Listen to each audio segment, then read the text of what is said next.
आप लोगों को अचानक बुलाने का एक ही कारण है कि पिछले 16 तारीख से शिक्षा का नया सत्र चालू हो गया, 16 जून से।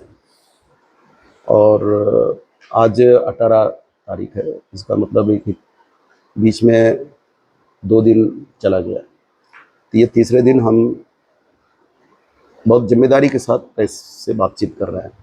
तो ये कोई ज़िला का मसला नहीं है, पूरे प्रदेश का मसला है, देश का मसला है। और हम लोग देख रहे हैं कि अभी जो स्कूलें खुली हैं, सुबह स्कूल लग रहा है और जब बच्चे आ रहे हैं उनको 10-10 मंत्र पढ़ाया जा रहा है दिन में। सुबह का टाइम में 6 मंत्र पढ़ाए जा रहे हैं, 6 मंत्र। अब आपको देख करके अचरज होगा कि हम लोग किस देश में जी रहे हैं। अब राष्ट्रगान अनिवार्य है। अब राष्ट्रगीत बता रहे हैं, ये भी अपन मान लेते हैं कि राष्ट्रगीत ये हो रहा है। अब उसके बाद देखिए दीप मंत्र, सरस्वती वंदना, गुरु मंत्र, महापुरुषों की जीवनी का वाचन। फिर जब मध्याह्न भोजन होगा तो उस समय आपको भोजन मंत्र करना है। फिर उसके बाद जब स्कूल छुट्टी होगा उसके बाद फिर राष्ट्रगीत, गायत्री मंत्र, शांति मंत्र। ये पूरे 10 मंत्र पूरे एक दिन के पूरे स्कूली पीरियड में इतनी चीज़ें कराई जाएगी। तो जो शिक्षक हैं वो तो ये सब नए शेड्यूल से इतने परेशान हो रहे हैं, नए कार्यक्रम से, कि हम यही कराते रहेंगे कि हम पढ़ाएंगे भी। और ये तो उनकी परेशानी है। और मूल बात ये है कि ये जो चीज़ कराया जा रहा है हमारे संविधान के प्रावधानों के खिलाफ, मूल भावना के खिलाफ है, पूरी तरह संविधान के खिलाफ है।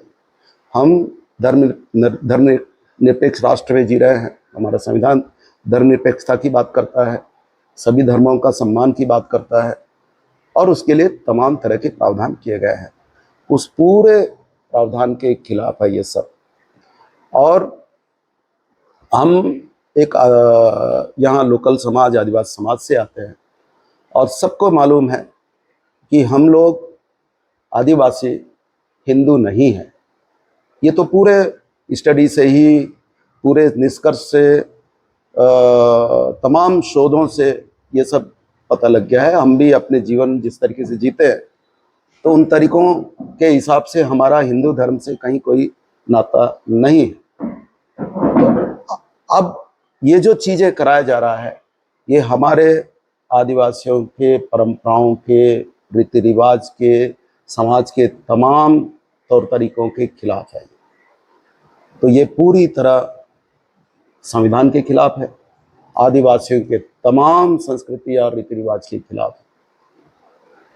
हम इस तरीके के आदेश का हम पूरी तरह निंदा करते हैं। इसको तुरंत वापस लिया जाना चाहिए, ये हमारी मांग है इस सरकार से। और ये सरकार पूरी तरह आरएसएस के कहने पर, आरएसएस के शेड्यूल पर चल रही है, जो देश को एक भयंकर मुसीबत में डाल रही है। पूरा एक ये बात धीरे धीरे ये स्पष्ट होता जा रहा है, आम आदमी तक स्पष्ट होता जा रहा है। अब तो ऊपर के बुद्धिजीवी और लोगों के बीच का डिस्कशन का मुद्दा था, अब तो स्पष्ट हो चुका है कि ये जो सरकारें हैं, बीजेपी आरएसएस की सरकार, ये संविधान को बदलना चाहती है, संविधान को खत्म करना चाहती है और मनुस्मृति पर आधारित यहाँ कानून बनाना चाहती है, संविधान बनाना चाहती है, जो कि हमारे देश के लिए, हमारे देश के जो स्ट्रक्चर है उसके पूरे खिलाफ है। हम ऐसा ना हो जाए कि ये देश कभी कहीं गृहयुद्ध जैसा स्थिति में ना फंस जाए, उस दिशा में ये लोग धकेलना चाहते हैं इस देश को, जो बिल्कुल हर भारतीय को इसका विरोध करना चाहिए। ये हम पूरी जिम्मेदारी के साथ हम ये बात कर रहे हैं।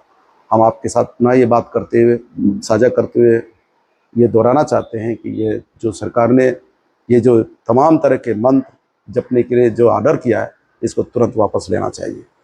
बिल्कुल तुरंत वापस लेना चाहिए।